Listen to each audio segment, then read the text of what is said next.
Messiest move of the week. Mariah's dark secret on Young and the Restless every day. Millions around the world stop to take selfies. Whether it's for a special day, for no reason at all, or to just have a little fun with friends. That seemed to be the case recently when the Young and the Restless Michael Graziadei snapped a shot with his castmate Joshua Morrow. Graziadei posted a photo alongside Morrow, as each posed for the camera with a very different look. "One of us is looking effortlessly cool as always," he shared, "and one of us is trying real hard to do his best blue steel." While both actors look extremely cool, one of them clearly was exhibiting the blue steel vibe. For those familiar with the term, then there's no question as to which one was giving the distinctive facial expression. And for those who've never heard of the phrase, it all stems from Ben Stiller's character Derek in the 2001 hit comedy Zoolander. So it's Morrow for the win, as he has no trouble looking effortlessly cool as always. And Graziadei, well, he can do blue steel just as good as Stiller. This isn't the first time Graziadei has posed with a castmate asking for a comparison. Back in October 2024, he shared a shot with Connor Floyd and stated, "Let's vote. Should we change Connor Floyd's character's name to Officer McDreamy, yes or no?" And many fans voted yes, in reference to Patrick Dempsey's Dr. Derek Shepherd on Grey's Anatomy. Hello everyone, welcome back to my channel, Pulse Canvas. It's me, Julie here. I hope everyone is having a wonderful day. Keep watching, so let's dive into today's video. The Young and the Restless spoilers hint that scheming is in the cards for some Genoa City residents. Two former enemies team up for a new plot, while another character tries to repair their relationship. Here's a sneak peek of what to expect for May 12 to 16. There's no love lost between Phyllis and her former father-in-law Victor. The two dislike each other and have caused pain in their mini-feud. However, this week, the two rivals meet to strike up a deal. They both have a common enemy, Billy. Phyllis is angry that Billy fired her from Abbott Communications and wants payback.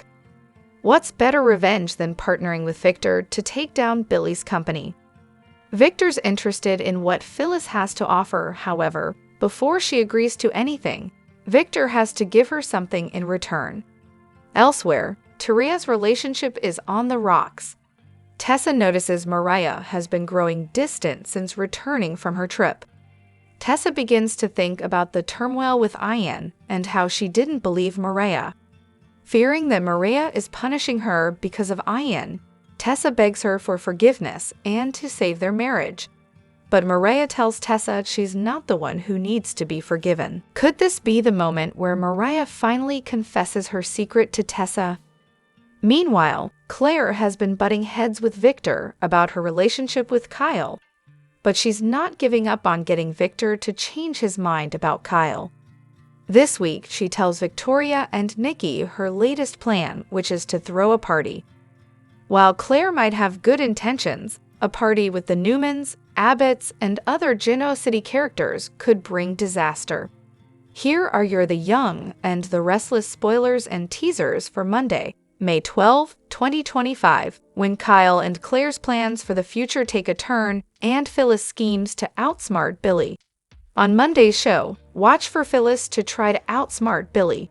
Does she truly have a burning desire to rejoin Billy at Abbott Communications? It's hard to say, but one thing we do know is that hell hath no fury like a Phyllis scorned. She's none too happy that Billy ousted her and Daniel from his employee. Making matters worse was Billy allying himself with Sally. Phyllis has been known to get what she wants, and she's been known to get even too. Billy might want to look both ways before he crosses the street as long as he's got a target on his back. Claire struck out trying to get Victor on her side in terms of her relationship with Kyle. We know that Kyle wants to join Claire the next time she goes up against her grandfather. Watch for Claire to slow things down with Kyle on Monday's show. Is she having second thoughts about committing to him? Or is Claire playing the long game? Nikki advised Claire to try to negotiate with Victor, since that's how her grandfather prefers to play. It's not great news in the short term if Claire puts Kyle off from moving in together. However, if she asks him to hold off then, the lovebirds just might end up living happily ever after. On Tuesday's show, watch for a development in Mariah and Tessa's troubled marriage. The couple's in trouble, not because Tessa has been spending time with Daniel while she's taught him to play the guitar. That's certainly innocent enough, right? The conflict in the couple's life together is whatever happened with Mariah while she was out of town. She has confessed to Sharon that she did something unforgivable. Mariah doesn't believe her marriage to Tessa would survive her finding out. This story isn't slowing down. What Mariah did while away from Genoa City could come to light. The question is whether or not Mariah and Tessa's marriage can survive. The Young and the Restless spoilers document that Claire Newman is doing everything reasonably possible. But her grandfather, the so-called Great Victor Newman, isn't reasonable. Kyle&Abbott is a proxy target. He represents a loathed, more modern version of Jack Abbott. Genoa City, Wisconsin's king, can't stop himself from despising. In the real world, something like this would never happen. Sure, captains of industry never engage in petty fights or pursue endless personal battles. Those misguided pursuits only exist on soap operas. Well, actually, no, that's not true.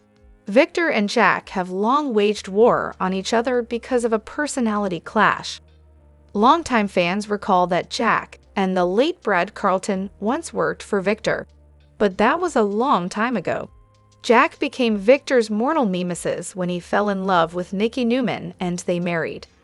Victor became Jack's target when he accidentally caused Nikki to miscarry the baby she was carrying. That child, John Abbott IOE, died, and so the legendary daytime battle became legend. Oh, there was Bergman's improvisational brush past Braden's body, where Jack kicked Victor when leaving him for dead in the colonnade room. The scene where Victor collapsed on the floor with a heart attack remains one of this on-screen duo's most extraordinary scenes among many. Claire wants to live with Kyle. She never anticipated that her grandfather would be stubborn and undermine her burgeoning relationship. But Victor believes no man named Abbott is good enough for any woman in his family. His conversation with Billy Abbott at the GC Athletic Club reinforced a pervasive attitude. Victor wants Billy to spill whatever he knows about Aristotle Dumas in return for not smearing him.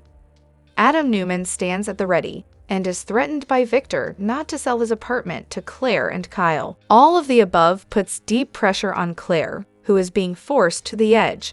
Rather than be pushed over, she's likely to fight. Seeing her break from Victor and potentially Chancellor is a realistic possibility. Jack can't allow Victor to walk into Jabud's executive suite and threaten Kyle to his face. The head of the Newman family, which purposely implies that Victor sees himself as the chief of an orchestrated crime syndicate, told Jack off in the Abbott's corporate building. There are no moral lines in Victor's world. Jack pulled himself out of endless fights with Victor during the period following the Marco Anicelli reveal. But the basis of good drama is conflict, not resolution or enduring peace. So Victor's direct provocation will likely lead to Jack endorsing Kyle's response and a joint offensive retaliatory effort. Diane and Billy may not be seeing eye to eye on the redo of the Abbott mansion on The Young and the Restless. However, their respective portrayers, Susan Walters and Jason Thompson, have one thing in common. They both captivated us with their performances this week, earning joint honors for the show's Performers of the Week. If you thought Billy would have an indifferent reaction to the redo of the Abbott mansion because he never really lived there much, well, you'd be wrong. While Jack and Kyle are all on board with Diane's changes, Billy is not. His quiet and cordial negativity hit Diane like a ton of bricks. Asked to elaborate, the Abbott heir revealed he felt his late father John had been removed in some way. These scenes between Walters and Thompson weren't especially combative, but they were heavy. Diane gently probed Billy as to why he felt the way he did, without trying to sound like she was hurt. Walters played Diane's shock and genuine interest beautifully. Either the show's director opted to have Billy and Diane sit and stand far away from one another to emphasize the emotional chasm between the two. Thompson also chose to have Billy, at times, avoid eye contact with Diane. There's no better way to freeze someone out than not to look at them. Diane was as positive as she could be around Billy, but she later unloaded emotionally to Jack because she felt safe with him. Jack was fully aware that Diane had done her best and delivered a terrific product. Walters initially played Diane as being hesitant to tell Jack about Billy's reaction to the redecorating. Clearly, she was hurt, and she didn't want that to spill over into Jack and Billy's dynamic. Walters had Diane cut open a vein as she suggested to Jack that maybe Billy's problem wasn't with the house but with her. The actress brought Diane's insecurities to the surface by theorizing that Billy might not have had a problem with the house had someone else redone it.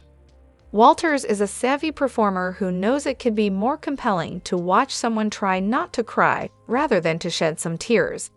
When Jack and Diane moved from the dining room to the living room, she began opening up even more. Jack tried to get to the root of Diane's uneasiness. "I don't want to feel like family. I want to be family," she said. "I want to be automatically included.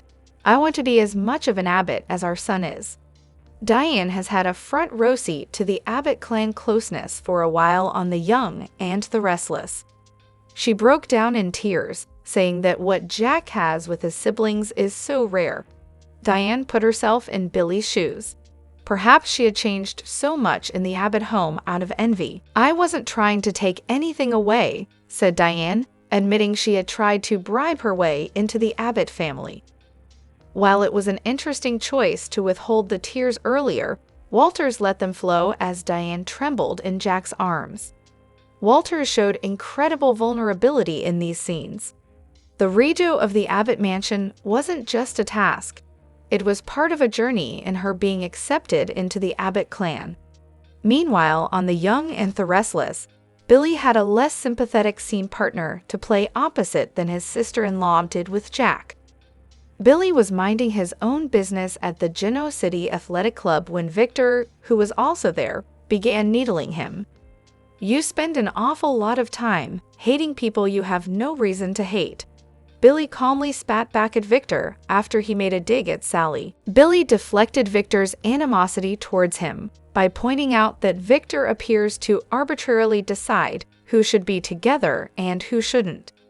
He firmly noted to the mogul that he's the father of his grandchildren, and despite this, he has an obsession with tearing him down. "Why is that?"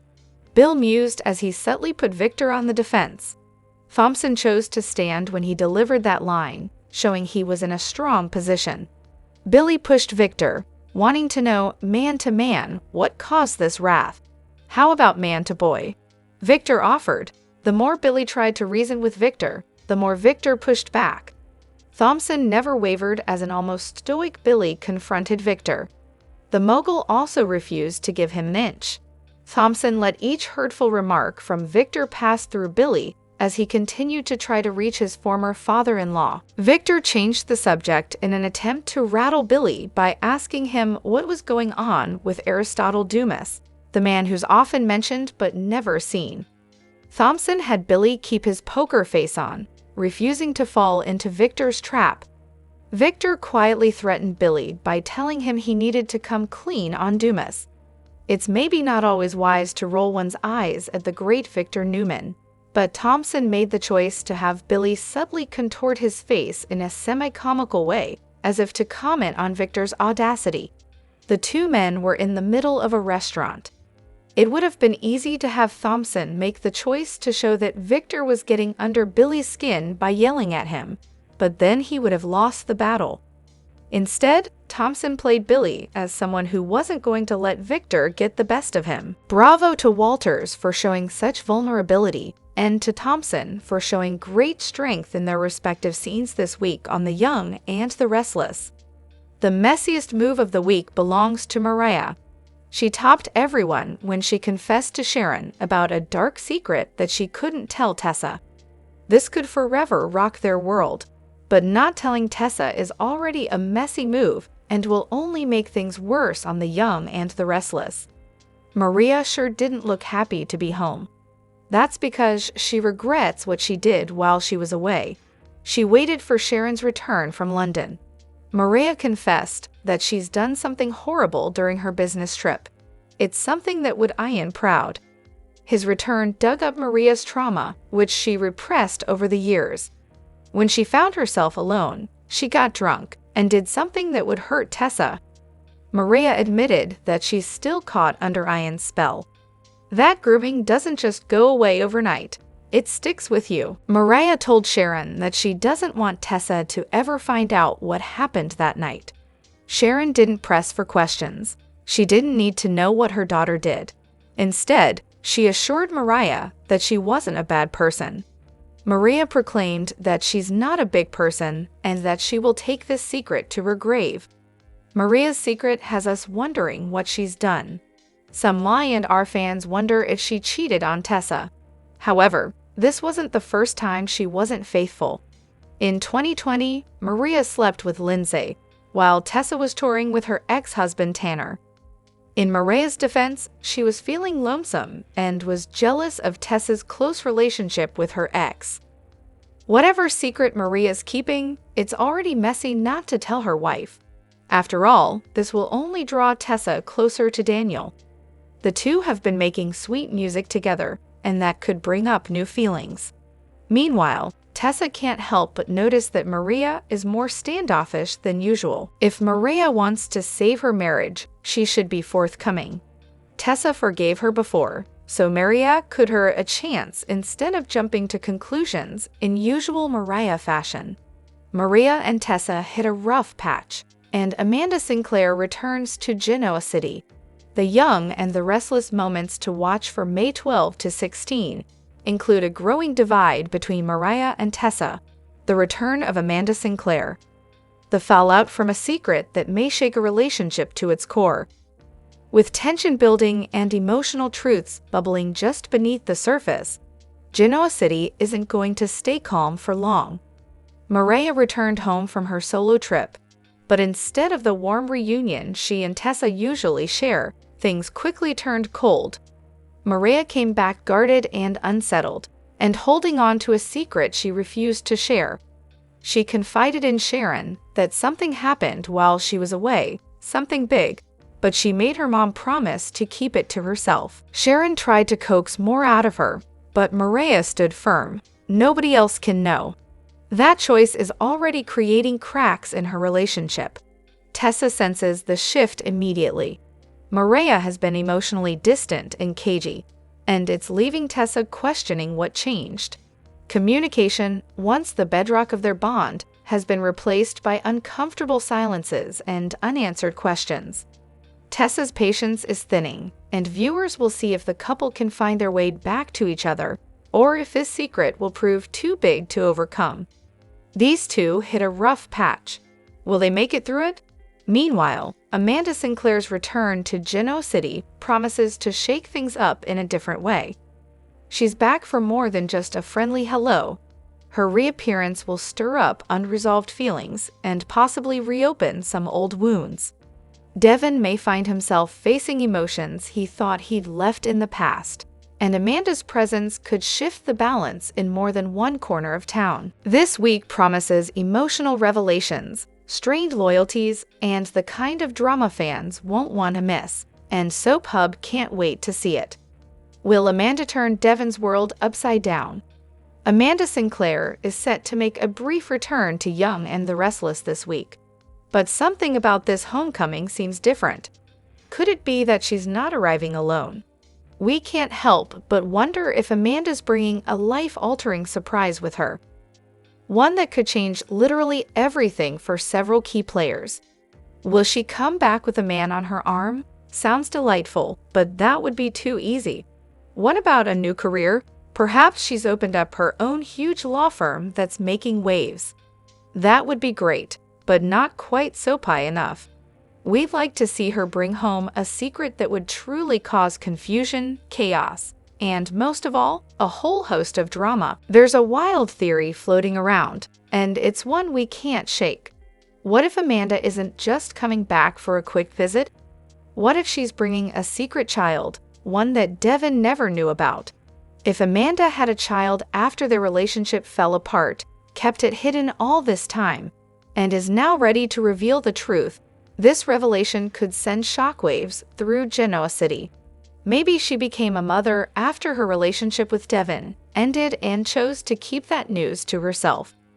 If guilt has finally caught up with her, her return might be about more than just a friendly visit. This could be about revealing a truth that's too big to ignore. Imagine the chaos. Devon's life would flip upside down. Abby's dreams of a peaceful family life could be shattered, and the drama would be off the charts. Would Devin feel betrayed? Would Abby be able to accept this sudden twist? And what would Amanda's intentions be? Is she here to seek forgiveness, or is there something more? One thing is certain, Amanda's return has the potential to be a game changer, and if a secret child is involved, the fallout could be explosive. Buckle up, Genoa City. This could be the twist of the year. The Young and the Restless had another shining week of episodes that advanced plots, delivered emotional performances, and revealed character development.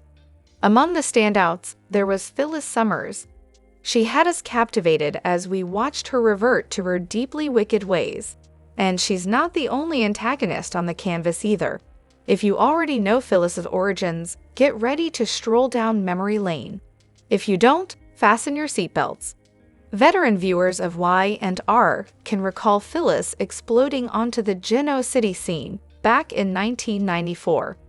The character proved to be the greatest obstacle in the Danny and Christine love story. The show loaded Phyllis with a compelling backstory filled with sex, secrets, and danger. Obsessed with Danny, she lied to him that they'd slept together and he was the father of their son Daniel. By the late 1990s, Phyllis had paid for her deception and left town. When she returned a short while later, the character, now a web expert, was worked into other storylines involving Jack, Diane, and later Nick and Sharon. Phyllis wasn't running people over with rental cars anymore, but the character hadn't lost any of her spark, vitality, or passion. As the years progressed, folks would write off Phyllis's machinations as, "Oh, that's just Phyllis. She worked people's last nerves," but as always, Stafford makes the character entertaining. We saw her vulnerability when she expressed her love for Nick, and Phyllis's showdowns with Drew and Sharon were epic. We say were because Drew is presumed dead, and in a move that nobody had on their bingo card, Sharon and Phyllis have put their antagonistic past behind them. This has been a big build-up to what we saw last week, but we feel filling in some backstory on Phyllis is more than worth it. That's because we are witnessing the return of a potentially dangerous Phyllis. Why now? Especially as Phyllis has turned a corner with Sharon. The fact is that Phyllis is never more threatening than when she feels cornered or betrayed. And these days, as you can see in her eyes, Phyllis is feeling both. She's not only watched her daughter Summer leave town, but both she and Daniel are out at Billy's new communications company. We saw the wicked wheels turning in Phyllis's head when she failed to enlist Tessa in her quest to help Daniel. The musician made a great point about letting Daniel discover his path without anyone's interference. Before Phyllis even said a word in response, we saw that "I'm not going to be ignored" Dan look on her face. No one can tell Phyllis she's wrong in a moment like that. She's made up her mind, and no one should dare try to change it. She'll turn on you too, if you do. Sally wasn't around for Phyllis's antics in the 1990s, but she's witnessed firsthand how passionate her fellow redhead can be.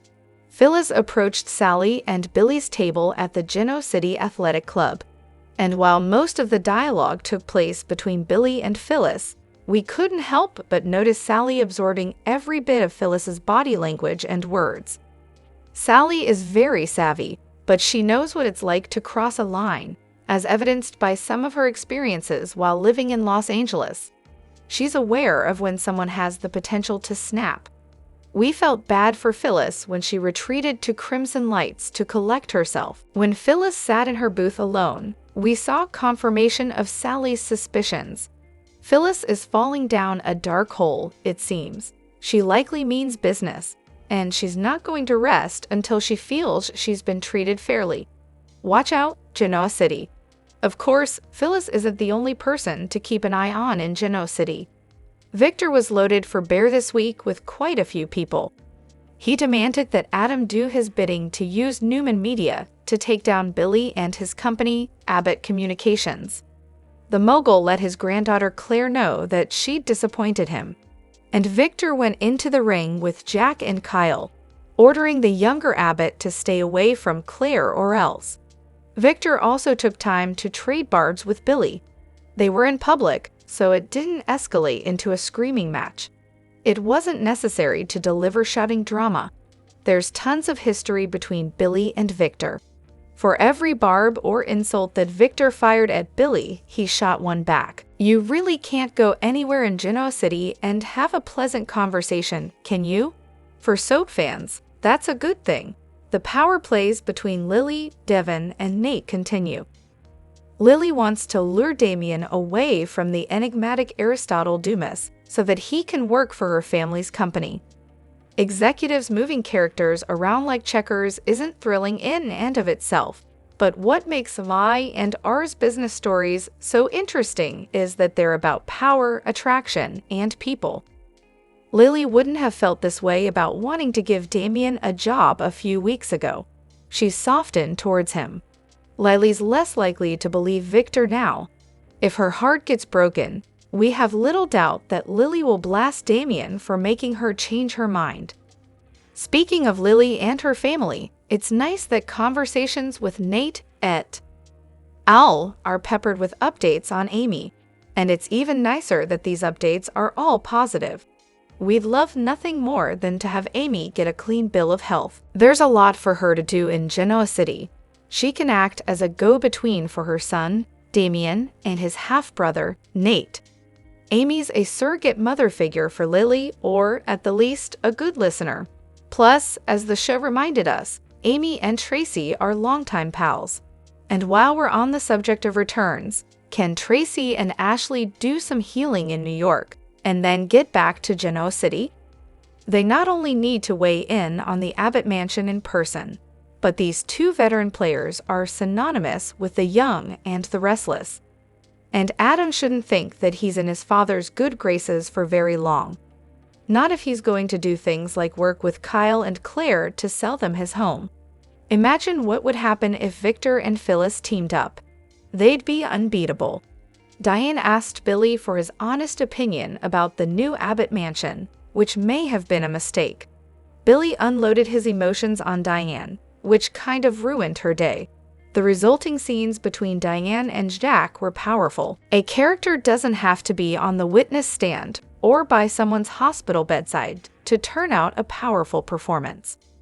Soaps are all about young romance, and that's why we like the Kyle and Claire story so much. It's got all the makings of a beautiful love story. They're two attractive, young people with everything to look forward to in life. They're tied to long-term families on the canvas. All that's standing in their way is the great and powerful Victor Newman.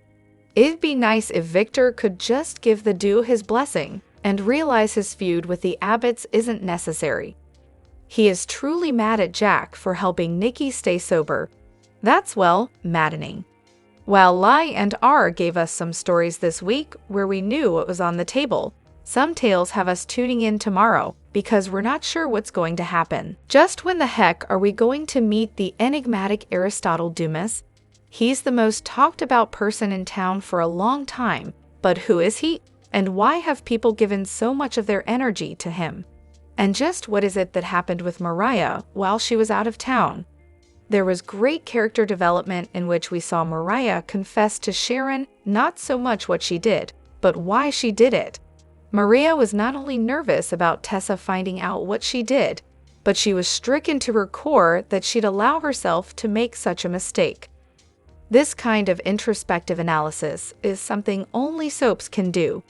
They have the luxury of time that other genres simply do not. The logical question to ask is, will Mariah's actions prompt Tessa to turn away from her? Would she find emotional comfort from Daniel if that were to happen is another logical query.